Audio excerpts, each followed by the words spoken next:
I'm just, I just imagine giving like a cognitive test to Biden and asking him who's president right now, like he just got out of a coma. uh, it has been okay, guys. Alas, though, okay, so without firing a shot or the loss of a single American life. That we Alas, know of. yeah, Yeah, yeah. seriously. Why do you yeah, Why do you think so many? Why do you think so many soldiers have been dying at Fort Bragg lately? I got news That's for you. not. They probably didn't die in Fort Bragg. I mean, there's no way to know, is there? They What, killed the themselves Army because told they you? lost money on their Black Rifle coffee stock. Here is the line of the article, though. This is a classic bit of Thomas Friedman. He goes, "Alas, though, I left our lunch with a full stomach but a heavy heart." That's the kind of fucking Full writing. stomach and That's a the heavy kind of heart. it's a Oh, full don't go stomach swimming, Tom. but a heavy heart. Full stomach, heavy heart will lose. uh, Biden didn't say it in so many words, but he didn't have to. He didn't say it at all. He didn't say it in any words. He spoke no words. Just an aide dabbing his mouth with a napkin after he finished his milkshake. Yeah, it's like Grandpa Sawyer from Chainsaw Massacre getting wheeled out to gnaw on the fucking tri-tip. I just lived out the entirety of the movie Big Fish with Joe Biden, but here's what he said without saying it. I could hear it between the lines. He's worried that while he has reunited the West, he may not be able to reunite America. That means that America is going to be reunited in like 6 months. Division's over.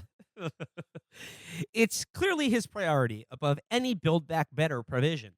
And he knows that's why he was elected. A majority of Americans worried that the country was coming apart at the seams and that this old warhorse called Biden, with his bipartisan instincts, was the best person to knit us back together. It's the reason he decided to run in the first place, because he knows that without some basic unity of purpose and willingness to compromise, nothing else is possible. But with every passing day, every mass shooting, every racist dog whistle, every defund the police initiative. Okay, like, record scratch. Like, okay, we're throwing defund the police initiatives along with genocidal acts of terrorism. Also, like no one's done a defund the police thing since 2020. Like anywhere where Democrats do control, just like every week they pass like a non-binding resolution that they'll like raise the police budget every year. Yeah, like there aren't really even any voices within the like electoral structure of the Democratic Party that are even talking about that stuff anymore anywhere beyond the municipal level. And the places where they actually have power, Democrats, they've done it. Like that was a 2020 thing, and I think you could argue that it was a branding issue for the Democrats, but the only people who are still talking about defund the police initiatives are Democrats complaining about them to obviate their own responsibility for why they're hated. Yeah, like people really may have forgotten about it by now. If like every week Democrats weren't like, "Oh, by the way, we hate defund the police." Yeah, we're never doing that. Was it like Amy Klobuchar the other day was like, "I'm passing a resolution to honor the 567 police officers who died in the line of duty last year," but like something like 450 of them just died of COVID. Yeah.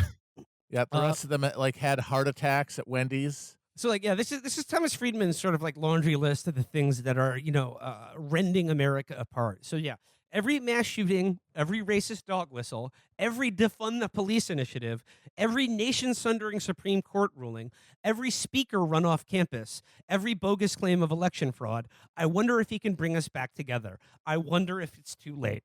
So It's yeah. too late, baby. Oh, it's too late. I gotta wonder. I mean, he probably does, right? Because you don't get like this good if you don't like kind of believe it. Did he like really believe this stuff where Biden's like, "Oh, I'm gonna like end division. I honestly I'm gonna think bring America together." I think that like at his level, guys like him, guys who have like been paid to have opinions their entire lives and never have to like have an unpleasant or adversarial encounter with anyone that they don't want to. I think that they have convinced themselves that that's true, because it's a motivated reasoning. It's a way to stay fat and complacent. Yeah. No. Your fucking mustache all day. Yeah, no, I think he genuinely does believe it. And I think he also genuinely does believe on a certain level that like you can put things like Milo Yiannopoulos getting yelled at on a college campus, or like an activist, promoting defund the police or abolish the police, at the same level of ending the right to have an abortion, or like I said, genocidal acts of terrorist mass murder. I Because mean, like to have that job, though, like it's like you have to believe that everything has an equal and opposite reaction, and that like right. if people have lost their confidence in America, or no one trusts each other, it seems like our society is rapidly circling the drain. Blame has to be apportioned in a like reasonable both sides fashion. Right, because like you can recognize polarization, but you have to pretend that it's not an asymmetrical polarization, because that is in their minds like imposing values onto it. That you're not being an objective journalist, but Yeah. there is an objective reality of the dynamics within the parties that is driving both against one another, polarizing both. But in the case of the Democrats, the people doing this polarizing are the least powerful people within the greater coalition of like Democratic voters and people who participated in politics as Democrats, like one way or the other. Even if they hate the party, they vote for them. The least powerful people are doing the polarization. The Republican Party's actual political infrastructure is completely controlled by people who are at the leading edge of the polarization. So it's a dynamic that has two halves, but they're not equally the power residing in the most confrontational part of the coalition is concentrated with the Republicans, but they can't do anything other than gesture at that. So he writes, I fear that we're going to break something very valuable very soon. And once we break it, it will be gone, and we may never be able to get it back. Once we break it, we buy it. I am talking about our ability to transfer power peacefully and legitimately, an ability we have demonstrated since our founding. The peaceful, legitimate transfer of power is the keystone of American democracy. Break it, and none of our institutions will work for long, and we will be thrust into political and financial chaos. I mean, yeah, unlike now. Seriously. I'd hate to see what that would look like. I mean, it's very funny that he says that there's been this unbroken string of peaceful transfers of power, forgetting the fucking civil war that was fought over the outcome of an election. That was a kind of a big deal. And then now you've got the fact that no election could really be said to be legitimate in the way he's pining for since 2000, because 2000 is when all of these fucking things got broken. 2000 smashed this fucking vase. These assholes were the last people to notice because they didn't have to. They're literally in a bubble. At the ground, though, everyone knew, and that knowledge has just slowly been marching up the capillaries of society up to its upper reaches. And now the very last people to get it are fucking dipshits like Friedman.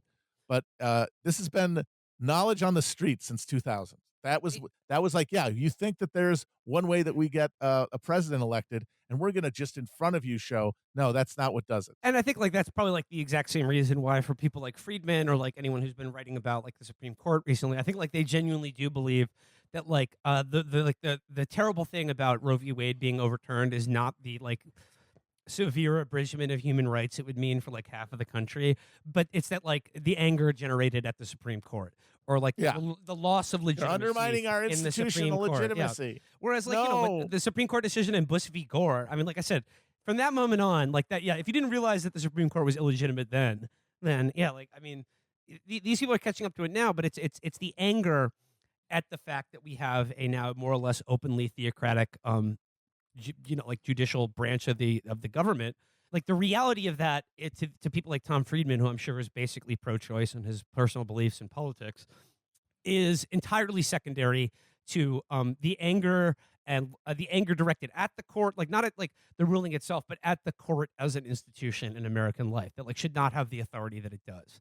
Going on, he writes, we are staring into that abyss right now because it is one thing to elect Donald Trump and pro-Trump candidates who want to restrict immigration, ban abortions, slash corporate taxes, pump more oil, curb sex education in schools, and liberate citizens from more mask mandates in a pandemic. Those are policies where there can be legitimate disagreement, which is the stuff of politics. But the recent primaries and investigations around the January 6th insurrection at the Capitol are revealing a movement by Trump and his supporters that is not propelled by any coherent sense of policies, but rather by a gigantic lie that Biden did not freely and fairly win the majority of electoral college votes and therefore is an illegitimate president. Thus, their top priority is installing candidates whose primary allegiance is to Trump and his big lie, not to the Constitution. And they are more than hinting that in any close election in 2024, or even ones that aren't so close, they would be willing to depart from established constitutional rules and norms and award that election to Trump or other Republican candidates who didn't actually garner the most votes. They are not whispering this platform, they are running for office on it. In short, we are seeing a national movement that is telling us publicly and loudly, we will go there. And that terrifies me because, in all caps, I have been there. My formative experience in journalism was watching Lebanese politicians go there in the late 1970s and plunge their frail democracy into a protracted civil war. So don't tell me that it can't happen here. Not when people like Pennsylvania State Senator Doug Mastriano, an election denier who marched through the January 6th crowd at the Capitol, just won the GOP primary to run for governor. Have no doubt, these people will never do what Al Gore did in 2000. Okay, I'll stop you right there. They would never do what Al Gore did in 2000, and that's why they're winning and will continue to win. Because they think there's actually stakes involved. Yes. Talk about no one wants to work anymore. This sucks. This is so fucking boring. Holy shit. Like, it's like, I feel like he used to be more interesting. He used to use I know he used to use more and better hilarious metaphors, that's for sure. Yeah, god damn, he is phoning it in. You know, like say that everyone is like caught in the well of malaise. You know, say we're trapped in the quicksand of non-voting. Say that we fell into the chocolate river from Willy Wonka of national division.